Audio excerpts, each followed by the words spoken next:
بسم اللہ الرحمن الرحیم۔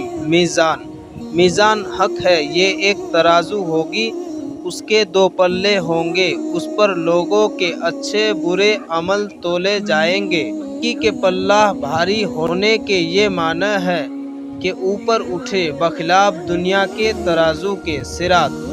صراط حق ہے، یہ ایک پل ہے جو جہنم کے اوپر ہوگا، یہ بال سے زیادہ باریک اور تلوار سے زیادہ تیز ہے۔ جنت کا یہی راستہ ہے، سب کو اس پر چلنا ہوگا، کافر نہ چل سکے گا اور جہنم میں گر جائے گا، مسلمان پار ہو جائیں گے۔ بعضے تو اتنی جلدی جیسے بجلی چمکی، ابھی ادھر تھے ابھی ادھر پہنچ گئے۔ بعضے تو تیز ہوا کی طرح، بعضے تیز گھوڑے کی طرح، بعضے دھیرے دھیرے، بعضے گرتے پڑتے کانپتے لنگڑاتے۔ جتنا اچھا اعمال ہوگا اتنی ہی جلدی پار ہوگا۔